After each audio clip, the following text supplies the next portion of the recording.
For the first time since 2002, South Africa have qualified for a World Cup. Of course, they hosted in 2010, blessing the world with the drone of vuvuzelas, but this is their first qualification since South Korea and Japan.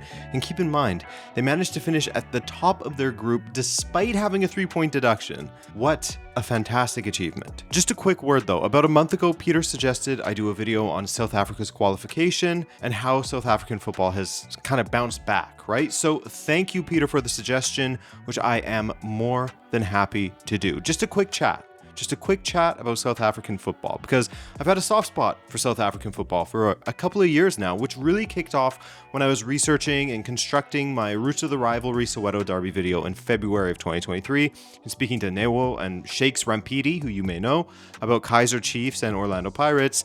It opened up that world to me. From there, I started reading into Mamelodi Sundowns, who Shakes described as the Man City of South Africa for how dominant they were. That got me following the national team, their journey in the last AFCON in 2023, and their journey in this qualification cycle.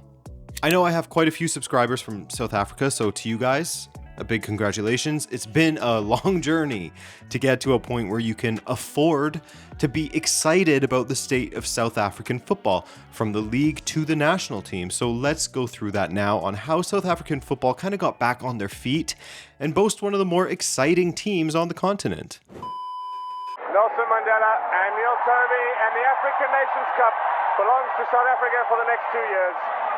What a magnificent day for the country. Now, this moment from the 1996 AFCON final, absolutely massive for South Africa, not even from a football point of view. Well, of course, that was massive, don't get me wrong, but South Africa had been banned from international tournaments due to apartheid since the 50s. They were first banned by the African Football Confederation from competing in African Cup of Nations tournaments, and then in the 1960s by FIFA. Apartheid meant that South Africa would have to choose either an all-white team or all-black team, as racially mixed teams were prohibited. This was rightfully deemed completely unacceptable by the CAF in 1957 and by FIFA in 1961. Lifted in 63 and then reimposed in 64. Once apartheid was being dismantled in the early 1990s, a new South African Football Association was founded with multiracial teams, and they were readmitted into FIFA and could partake in international tournaments again.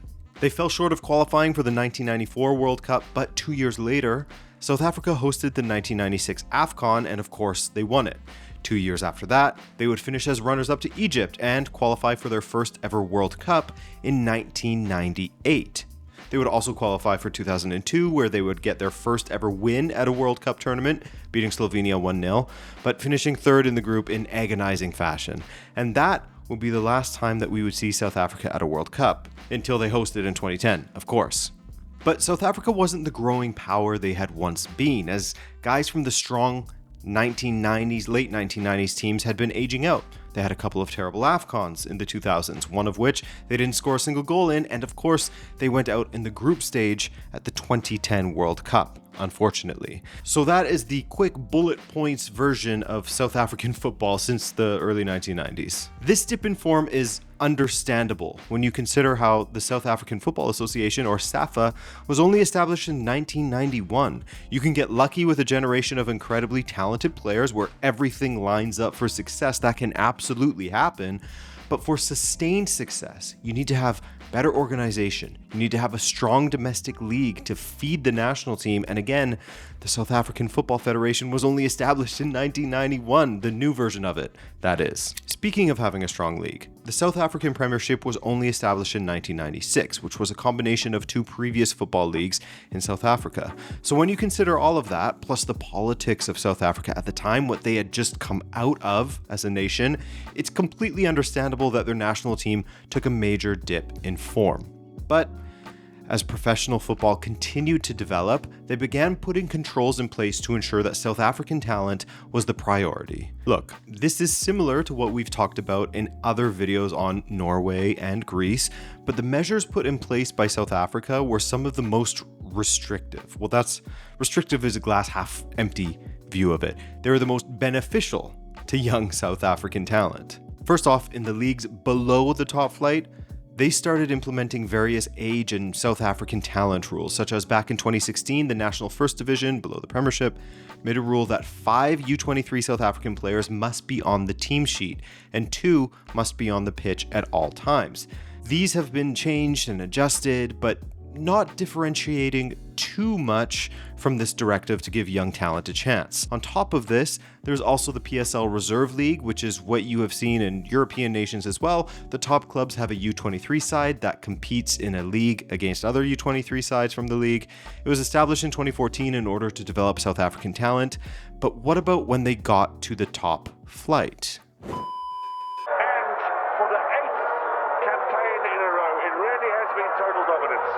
Well, in the Betway Premiership, that's the name of the top flight, teams cannot register more than 5 foreign players. And yes, Mamelodi Sundowns' dominance of that league is never what you want to see, 8 consecutive titles, but they dominate because of how they have run the club under Patrice Motsepe.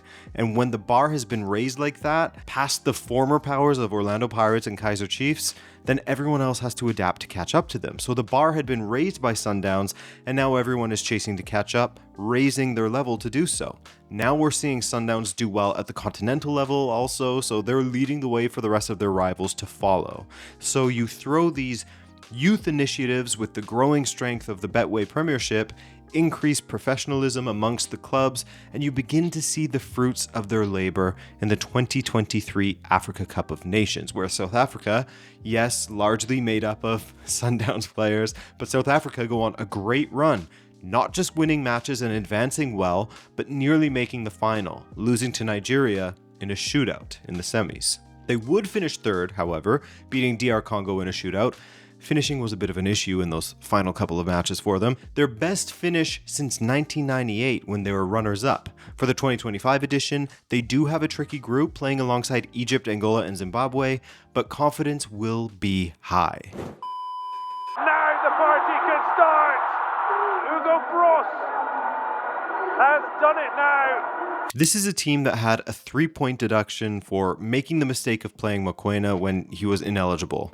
And yet South Africa managed to do their part in qualifying, topping their group with 18 points, losing twice, but one of which was that match that was awarded to Lesotho for the ineligible player being played. Since they've pulled it off, the 2025 AFCON in Morocco will provide an excellent warm-up for them, but qualifying was a fantastic feat in itself. It will be great to see South Africa at the World Cup. Depending on where they play, maybe I'll see them live. Who knows? If they come to Canada, why not? Well, then again, the prices are absolutely extortionate at this World Cup. What a shame. Anyways, guys, just a quick video to send my congratulations to the South Africans in the audience. One of my favorite stories of this qualification campaign and a team that I love watching. I cannot wait for AFCON now. As always, thank you guys for watching, and I'll see you very soon. Later.